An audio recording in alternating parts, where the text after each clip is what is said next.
doctor of the future will no longer treat the human frame with drugs, but rather will cure and prevent disease with nutrition. We have a broad-based set of integrative approaches to healthcare. The one that I'm particularly passionate about among all of these, well, I'm passionate about all of them, but particularly about nutrition and food as medicine. It's a perfect lead-in. Tell us about Ayurvedic medicine. I know you're a medical doctor, a Western medical certified doctor, but you also have a big focus on Ayurvedic medicine, and not necessarily everyone understands or knows what that means. I did my medical training in the conventional Western medical model, and then got out into practice. I'm board certified in family medicine, so I practiced for many years and realized I didn't really have all the tools that I needed to help people. And my parents are from India, and so I knew a little bit about Ayurveda. You know, I thought it was kind of home remedies and things like that. And at somewhere when I decided to learn a different way of helping people heal, Ayurveda really resonated with me. It's, a mind, body, spirit approach to medicine. So it's a thousands-year-old health and healing system. So it's a very comprehensive healing system that incorporates many, many different modalities. But really the foundation in Ayurveda is that food is your medicine and digesting your food. And so, there are lots of quotes and different sayings in Ayurveda about how important it is to eat properly and have good digestion. And that's the core of your health. And then everything else is complementary. But it's a really rich medical healing system that's really based on prevention as well as the root. And then there are lots of treatments for health conditions when they happen, but the principles are based on prevention and empowering people to be their own healers. That's the thing I think that interested me when you and I first chatted, is that Western medicine often deals with the symptoms of the problem. You're treating the symptoms, whereas Ayurveda would say that's number 6, and we go back and start at step 1. And I think that's really fascinating, thinking about prevention, or perhaps if you're on a certain trajectory, it doesn't mean that you're predestined to end up there. You can take steps and in your diet and your activity and eliminating toxins and so on to change that. And I think that's really fascinating. Now tell us a little bit about what you do at the Gerson Institute. We were developed as an education and training and information and referral agency for the work to support people that would like to follow Dr. Gerson's work. He was trained as an internist. He was a neurosurgeon. He was a soil scientist in his own right, and he even for a period of time served as the agricultural consultant to the Prussian government at that time, and also the Bavarian government before he came to the United States in the 30s. And he originally developed the Gerson therapy to treat his own migraine headaches. And he did that through a diet elimination program. And then that progressed and developed to his using it to treat skin tuberculosis at that time, and then developed into pulmonary tuberculosis. And soon after that, he was asked to also try it for cancer, which he refused at first because he said, I know nothing about that, and this is so. But he was starting to realize that he had a systemic program here.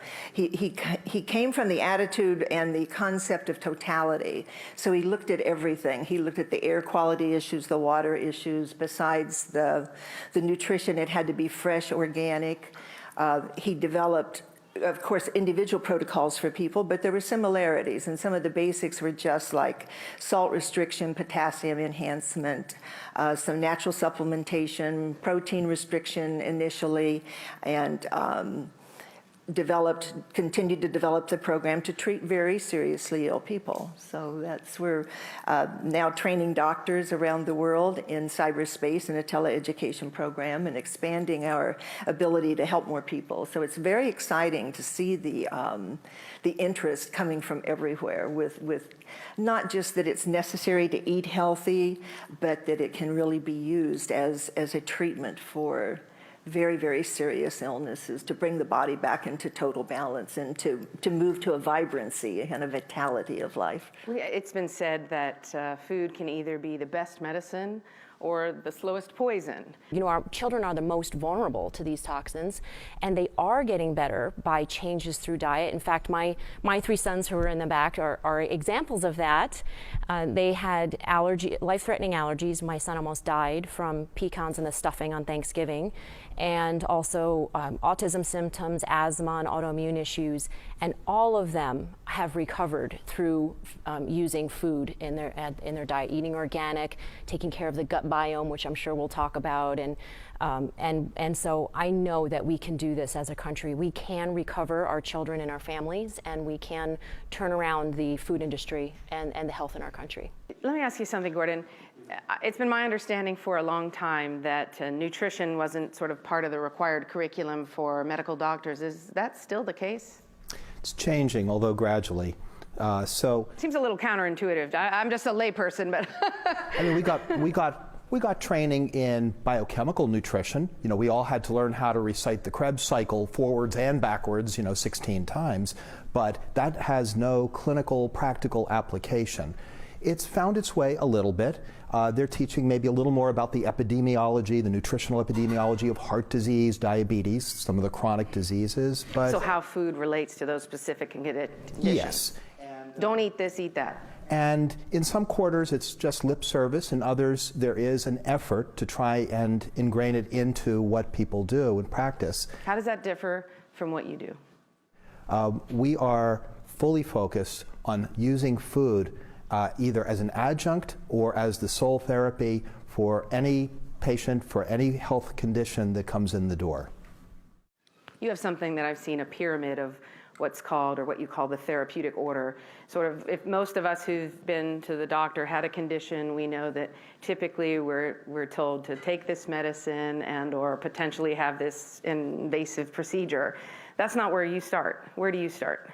So years ago, when my dad was sick, when he had developed cancer and trying to find a way to help him, and his doctors at Johns Hopkins told my family that he would likely die in less than a year, I realized Western medicine didn't have the answer. And I just started searching, reading on the old microfilm machines in the bowels of Johns Hopkins Medical Library, and I came across... They still have those, they do, don't they? I'm dating myself here. Me too, it's okay. And my eyes bugged out when I read the story of a physician who had healed himself of advanced prostate cancer through a major change in his diet. And he was as skeptical as anybody, but he had this experience, and I found out about him, met a community of folks who were doing similar things.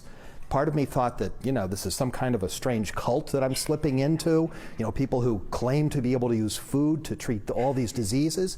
And yet, when I started to change my own diet to have support from my dad, I realized, wow, I'm feeling better than ever in my life. And I then learned that all of the chronic health conditions that we're facing, the epidemic diseases as well as the chronic ones like heart disease, diabetes, and cancer, all have strong nutritional links, strong dietary factors. Tell us what medical food is, not within your practice, but in general. Well, generally it's very precise, chemically defined compositions, supplemental foods that are given to people with a very precise, usually FDA-approved definition in mind. But not real food, then powders, supplements, They're liquids. almost the diametric opposite of real food. It's sort of one of those ironies, isn't it, that medical food in the medical profession is not food.